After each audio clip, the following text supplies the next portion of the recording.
नमस्कार, मैं हूं शिखा यादव और आप देख रहे हैं गंगा न्यूज। आज भारत के प्रधानमंत्री नरेंद्र मोदी अपना 75वां जन्मदिन मनाने जा रहे हैं। वो भारत के ऐसे पहले प्रधानमंत्री हैं जिनका जन्म स्वतंत्र भारत में हुआ है। 2014 में उन्होंने लोकसभा के चुनावों में मिली जबरदस्त जीत के बाद भारत के 14वें प्रधानमंत्री के रूप में शपथ ली थी। तब से लेकर अब तक वो लगातार तीसरे भारत के प्रधानमंत्री बने हुए हैं। इससे पहले उन्होंने लगातार 4 बार गुजरात के मुख्यमंत्री के रूप में भी काम किया। हालांकि आज आप जिस नरेंद्र मोदी को जानते हैं वो सब उन्हें विरासत में नहीं मिला है। उन्होंने ये सब अपनी मेहनत, लगन, दृढ़ निश्चय और मूल्यों के बल पर हासिल किया है। उनका जीवन काफी उतार चढ़ाव भरा रहा है। गुजरात के एक गांव वडनगर और एक बेहद गरीब परिवार से लोक कल्याण मार्ग तक का सफर आसान तो नहीं रहा होगा।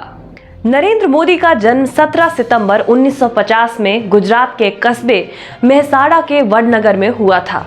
वो दामोदर दास मूलचंद मोदी और हीराबेन मोदी के 6 संतानों में से तीसरी संतान है। उनका परिवार मोद घांची तेली समुदाय से है। वे अपने पिता को वडनगर रेलवे स्टेशन पर चाय बेचने में मदद करते थे।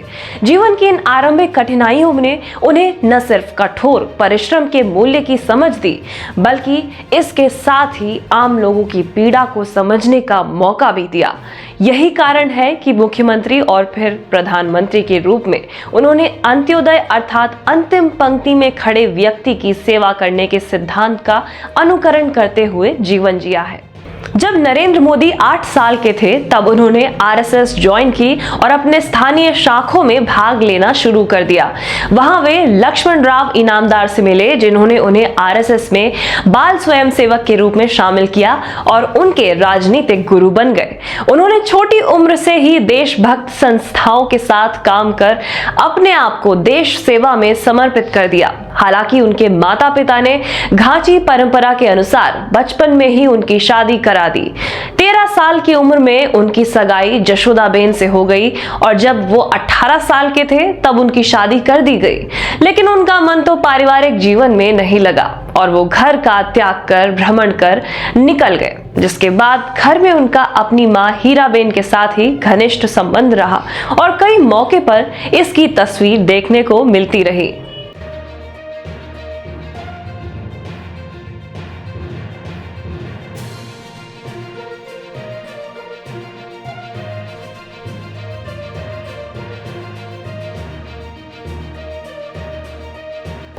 शादी के तुरंत बाद नरेंद्र मोदी ने भारत की यात्रा शुरू की और गुजरात लौटने से पहले बेलूर मठ, रामकृष्ण आश्रम जैसे कई धार्मिक केंद्रों और हिमालयी क्षेत्रों का दौरा किया, जहां ढेर साधु संतों से मुलाकात की, जिसकी कई सारी कहानियां हैं। शायद यही कारण है कि उनके जीवन में विवेकानंद का बड़ा प्रभाव बताया जाता है। अहमदाबाद लौटने के बाद मोदी हेडगेवार भवन में रह रहे इनामदार के साथ फिर से जुड़ गए और आरएसएस के लिए पूर्णकालिक प्रचारक बन गए। यह आरएसएस का ही प्रभाव है कि शाकाहारी और नशा मुक्त जीवन शैली है मोदी जी की, और मजबूरी में बनाए गए उनके आधी बाह वाला कुर्ता एक फैशन आइकॉन बन गया, जिसका युवाओं में भी काफी क्रेज है।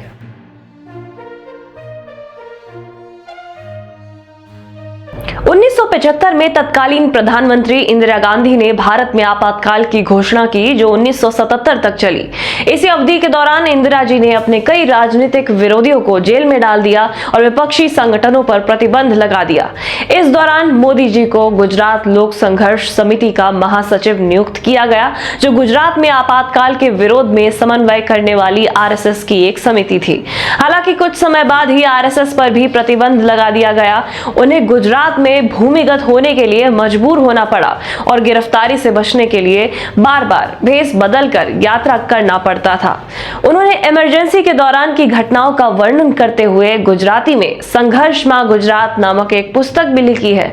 इस भूमिका में वे जिन लोगों से मिले वे ट्रेड यूनियन और समाजवादी कार्यकर्ता जॉर्ज फर्नांडिस के साथ साथ कई अन्य राष्ट्रीय राजनीतिक हस्तियां भी थी। 1985 में आरएसएस द्वारा उन्हें भाजपा में स्थानांतरित कर दिया गया। यहीं से शुरू हुआ नरेंद्र मोदी का राजनीतिक सफर। 1987 में अहमदाबाद नगर पालिका चुनाव में भाजपा के अभियान को व्यवस्थित करने में उन्होंने मदद की, जिसे भाजपा ने आराम से जीता। जिसका श्रेय उनकी योजना को दिया गया और एक साल बाद उन्हें पार्टी की गुजरात शाखा का महासचिव बनाया गया। 1990 में वो भाजपा के उन सदस्यों में से एक थे जिन्होंने राज्य में गठबंधन सरकार बनाने में मदद की थी। इसके बाद पार्टी में उनका कद बढ़ता चला गया और 1990 में वे भाजपा की राष्ट्रीय चुनाव समिति के सदस्य नामित किए गए। 1990 में उन्होंने लाल कृष्ण आडवाणी की राम रथ यात्रा और 1991-92 में मुरली मनोहर जोशी की एकता यात्रा को व्यवस्थित करने में अपना योगदान दिया। परिणाम स्वरूप नरेंद्र मोदी को पार्टी का राष्ट्रीय सचिव बनाया गया, जहां उन्होंने हरियाणा और हिमाचल प्रदेश में पार्टी की गतिविधियों की जिम्मेदारी संभाली। 1998 के गुजरात विधानसभा चुनाव में आंतरिक गुटबाजी के बावजूद नरेंद्र मोदी की रणनीति की वजह से भाजपा को पूर्ण बहुमत हासिल हुआ, जिसके परिणाम स्वरूप उन्हें भाजपा महासचिव के रूप में पदोन्नत किया गया। हालांकि विपरीत माहौल में 2002 के चुनावों के लिए भाजपा को तैयार करने की जिम्मेदारी के रूप में नरेंद्र मोदी को गुजरात के मुख्यमंत्री के रूप में दिल्ली से गुजरात भेज दिया गया। तब उन्होंने 7 अक्टूबर 2001 को गुजरात के मुख्यमंत्री के रूप में पहली बार शपथ ली और 24 फरवरी 2002 को राजकोट से उपचुनाव जीतकर पहली बार विधानसभा के सदस्य बने।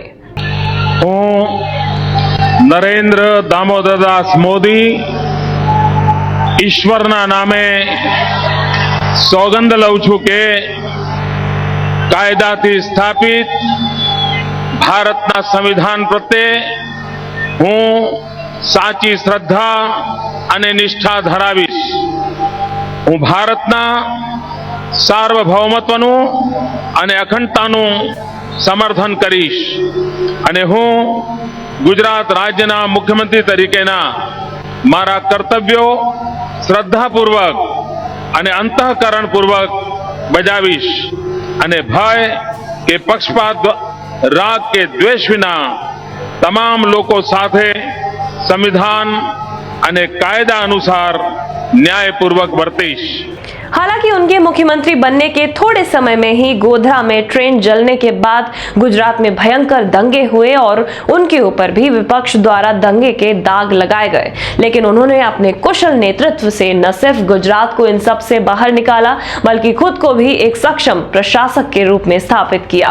उन्हें राज्य की अर्थव्यवस्था का तेजी से विकास करने के लिए श्रेय दिया जाने लगा, जिसकी वजह से आगामी विधानसभा चुनाव में जबरदस्त सफलता मिली और वो दूसरी बार गुजरात के मुख्यमंत्री बने। नरेंद्र मोदी लगातार 4 बार गुजरात के मुख्यमंत्री रहे और इस दौरान उनकी नीतियों को राज्य में भ्रष्टाचार को कम करने का श्रेय दिया गया।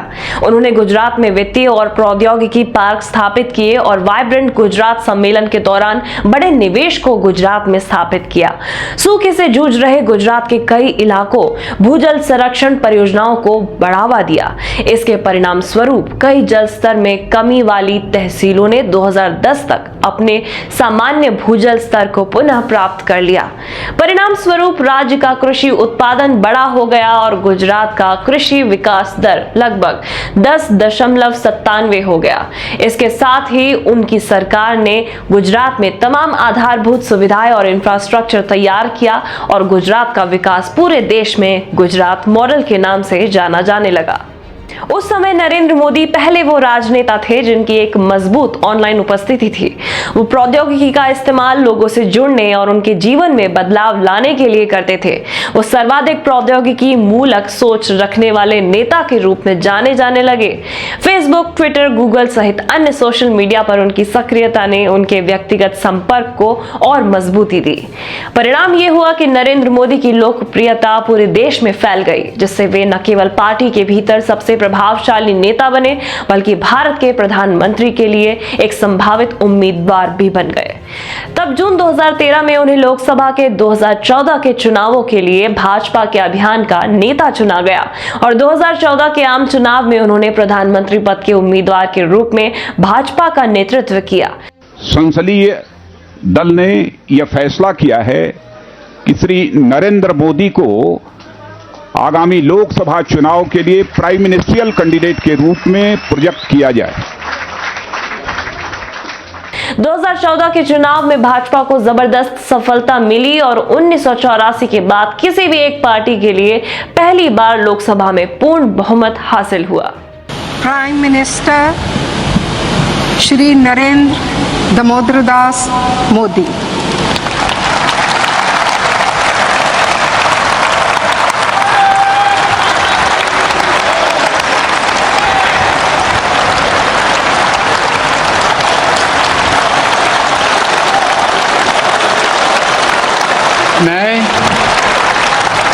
मैं नरेंद्र दामोदर दास मोदी ईश्वर की शपथ लेता हूं कि मैं विधि द्वारा स्थापित भारत के संविधान के प्रति सच्ची श्रद्धा और निष्ठा रखूंगा। मैं भारत की प्रभुता और अखंडता का अक्षुण्ण रखूंगा। मैं संघ के प्रधानमंत्री के रूप में अपने कर्तव्यों का श्रद्धापूर्वक और शुद्ध अंतःकरण से निर्वहन करूंगा तथा मैं भय या पक्षपात, अनुराग या द्वेष के बिना सभी प्रकार के लोगों के प्रति संविधान और विधि के अनुसार न्याय करूंगा। प्रधानमंत्री बनने के बाद पीएम मोदी ने व्यवस्थाओं में बड़े आधारभूत बदलाव किए। उन्होंने योजना आयोग को बदलकर इसकी जगह national institution for transforming India अर्थात नीति आयोग बनाया। इसके साथ ही 1200 अप्रचलित कानूनों को भी निरस्त किया। अर्थव्यवस्था में प्रत्यक्ष विदेशी निवेश को बढ़ाया और शिथिल पद रही नौकरशाही के कामकाज में भी सुधार करने का प्रयास किया। इसके अलावा डिजिटल इंडिया, स्वच्छ भारत अभियान, उच्च मूल्य वर्ग के बैंक नोटों के विमुद्रीकरण अर्थात डिमोनेटाइजेशन, भ्रष्टाचार के खिलाफ लड़ाई, मुफ्त रसोई गैस कनेक्शन के लिए उज्ज्वला योजना और जन धन योजना जैसी अनेक गरीब कल्याण की योजनाएं चलाई, जिसका परिणाम ये हुआ कि नरेंद्र मोदी को दूसरे कार्यकाल में भी शानदार जीत मिली और 30 मई 2019 को उन्होंने दूसरी बार प्रधानमंत्री के रूप में शपथ ली। मैं नरेंद्र दामोदर दास मोदी ईश्वर की शपथ लेता हूं कि मैं विधि द्वारा स्थापित भारत के संविधान के प्रति सच्ची श्रद्धा और निष्ठा रखूंगा। मैं भारत की प्रभुता और अखंडता अक्षुण्ण रखूंगा। मैं संघ के प्रधानमंत्री के रूप में अपने कर्तव्यों का श्रद्धापूर्वक और शुद्ध अंतःकरण से निर्वहन करूंगा। सत्ता में दोबारा लौटने के बाद उनकी सरकार को कोरोना जैसी गंभीर वैश्विक संकट का सामना करना पड़ा, जिसमें पूरा देश लॉकडाउन हो गया। अर्थव्यवस्था चरमराने लगी, सरकार विरोधी स्वर मुखर होने लगे।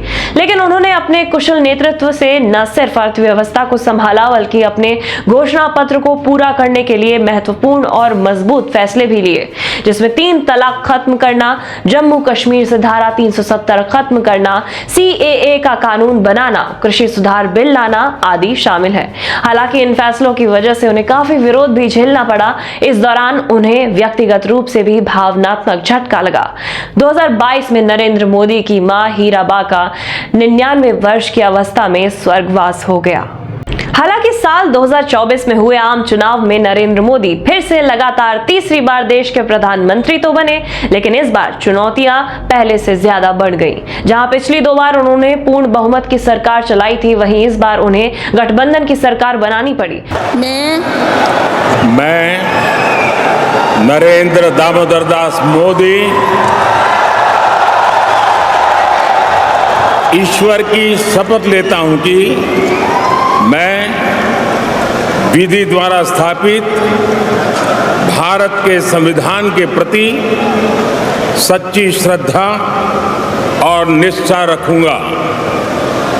मैं भारत की प्रभुता और अखंडता अक्षुण्ण रखूंगा।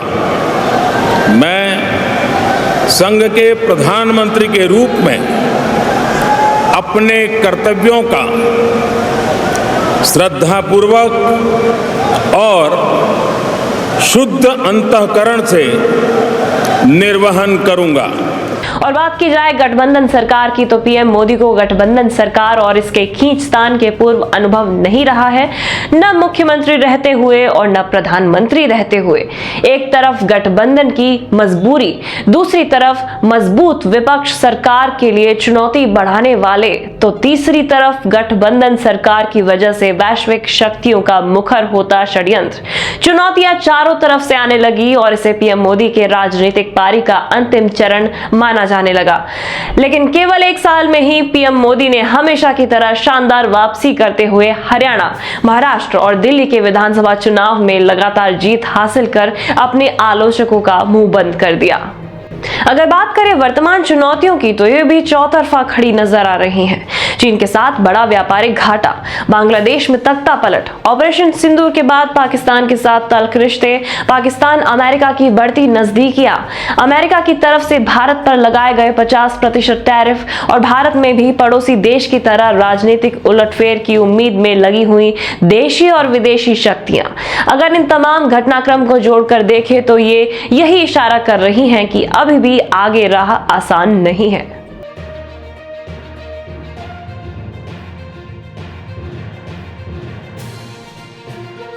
अगस्त में अमेरिकी राष्ट्रपति डोनाल्ड ट्रंप ने भारत पर भारी टैरिफ लगाए और भारत की अर्थव्यवस्था को डेड इकोनॉमी कहकर भारतीय अर्थव्यवस्था की एक वैश्विक नकारात्मक छवि बनाकर दबाव बनाने की कोशिश की। भारत की विपक्षी पार्टियों ने भी खुलकर ट्रंप का समर्थन किया। इसे देश की अर्थव्यवस्था के लिए एक बड़ा झटका माना जाने लगा। Everybody knows that the Indian economy is a dead economy. I'm glad that President Trump has stated a fact. What more do you, why are you asking this question? लेकिन 25% टैरिफ लगाया, प्लस पेनल्टी भी लगा दी। It is a dead economy.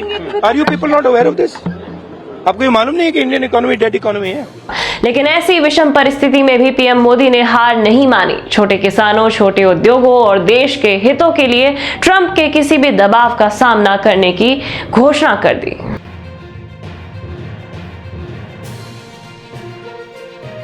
जहां घरेलू मोर्चे पर अर्थव्यवस्था की रफ्तार बनाए रखने के लिए 15 अगस्त को लाल किले से पीएम मोदी ने ऐतिहासिक जीएसटी संशोधन की घोषणा कर दी, जिसमें केवल 2 टैक्स स्लैब होंगे, 5% और 18%।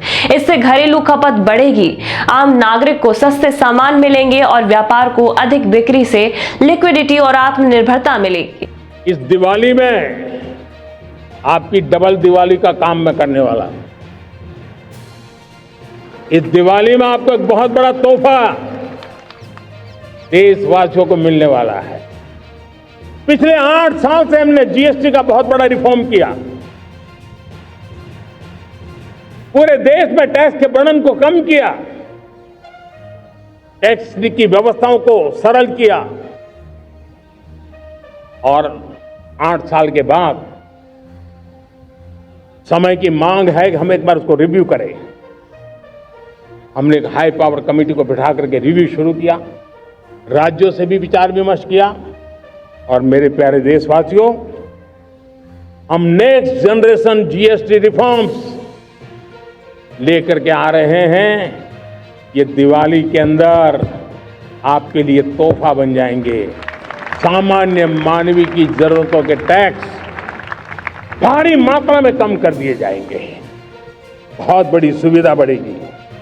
हमारे एमएसएमई, हमारे लघु उद्यमी, इनको बहुत बड़ा लाभ मिलेगा। रोजमर्रा की चीजें बहुत सस्ती हो जाएगी और उससे इकोनॉमी को भी एक नया बल मिलने वाला है। वहीं वैश्विक स्तर पर पीएम मोदी ने कूटनीतिक कदम उठाते हुए ब्राजील के राष्ट्रपति लूला, रूस के राष्ट्रपति पुतिन और चीन के राष्ट्रपति जिनपिंग से बातचीत की और शंघाई कोऑपरेशन ऑर्गेनाइजेशन सम्मेलन में उनकी भागीदारी ने तो अमेरिका को इतना असहज कर दिया कि अमेरिका के पूर्व सलाहकार जॉन बोल्टन ने कहा कि ट्रंप की कार्रवाई ने मोदी को रूस चीन ब्लॉक के करीब ला दिया है।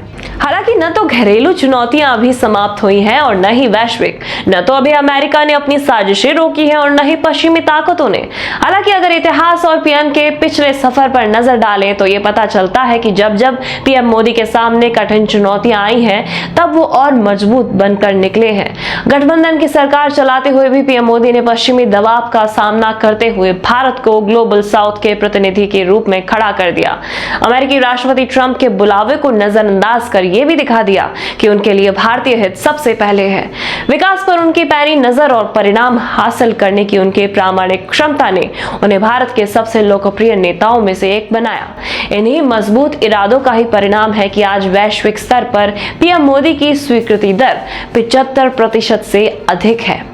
अब तक उन्हें कई राष्ट्रीय अंतर्राष्ट्रीय पुरस्कार सहित रूस, यूएई, सऊदी अरब सहित कई देशों के सर्वोच्च सम्मान से नवाजा जा चुका है। एक तरफ भारत की अर्थव्यवस्था चौथे से तीसरे अर्थव्यवस्था बनने की तरफ दौड़ लगा रही है, तो वहीं प्रधानमंत्री नरेंद्र मोदी भी अपने राजनीतिक जीवन की समाप्ति की हर भविष्यवाणी को झुठलाकर एक नया इतिहास लिखते नजर आ रहे हैं। वो हर नई चुनौती को न सिर्फ जीत की सीढ़ियों में बदलते जा रहे हैं, बल्कि 75 की उम्र में भी अपनी ऊर्जा, क्षमता और कार्यकुशलता से सबको आश्चर्यचकित भी कर रहे हैं। आज के लिए बस इतना ही। देश दुनिया की तमाम खबरों के लिए जुड़े रहिए हमारे साथ और देखते रहिए गंगा न्यूज।